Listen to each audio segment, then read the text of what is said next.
5 10 15 20 25 30 SVS ਤੁਹਾਡਾ ਸ਼ੁਕਰੀਆ, ਤੁਹਾਡੀ ਮਿਹਰਬਾਨੀ। 30,000 ਮੇਰੇ ਕੋਲ ਤੁਹਾਡਾ ਪਹੁੰਚ ਆਇਆ ਹੈ।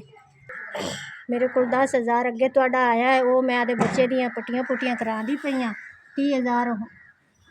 30,000 ਹੁਣ ਪਹੁੰਚ ਆਇਆ। ਇਹ ਮੈਂ ਕਿਹੜਾ ਇਲਾਜ ਹੋਇਆ ਆਦੇ ਬੱਚੇ ਦਾ ਕਰਵਾ ਸਾ। ਤੁਹਾਡੀ ਬੜੀ ਮਿਹਰਬਾਨੀ ਤੇ ਤੁਹਾਡਾ ਅੱਲਾ ਕੋਪਣੀ ਨੂੰ ਇਹ ਕਿ ਕਾਰੋਬਾਰ 'ਚ ਬਰਕਤ ਪਾਵੇ, ਕੋਪਣੀ ਦਾ ਕਾਰੋਬਾਰ ਚਲਾਵੇ। ਤੁਹਾਡਾ ਬੜਾ ਆਸਾਨ ਹੈ ਮੇਰੇ ਤੇ। ਮੈਂ ਆਦੇ ਬੱਚੇ ਦੇ ਇੱਕ ਦਵਾਈਆਂ ਕਰਾਉਂਦੀ ਪਈਆਂ, ਅੱਲਾ ਨੂੰ ਤੰਦਰੁਸਤੀ ਦੇ। ਅੱਲਾ ਤੁਹਾਡੀ ਕਾਰੋਬਾਰ 'ਚ ਕੋਪਣੀ 'ਚ ਬਰਕਤ ਪਾਵੇ। ਤੁਹਾਡੀ ਕਾਰੋਬਾਰ ਕੋਪਣੀ ਜਿਹੜੀ ਚਲਦੀ ਰਹੇ। ਜਿਸ ਤਰ੍ਹਾਂ ਦੀ ਮੇਰੀ ਇਮਦਾਦ ਮੇਰੇ ਬੱਚੇ ਦੀ ਕੀਤੀ ਨਹੀਂ, ਇਸੇ ਤਰ੍ਹਾਂ ਕਿਸੇ ਹੋਰ ਦੀ ਵੀ ਕਰਸੋ। ਇਹ ਅੱਲਾ ਤੁਹਾਨੂੰ ਬਹੁਤੇ ਤੋਂ ਬਹੁਤਾ ਦਿੱਤੀ ਜਾਵੇ।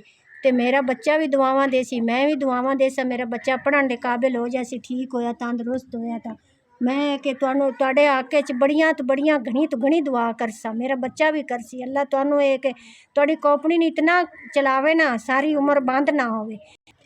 SVS ਤੁਹਾਡਾ ਸ਼ੁਕਰੀਆ, ਤੁਹਾਡੀ ਮਿਹਰਬਾਨੀ।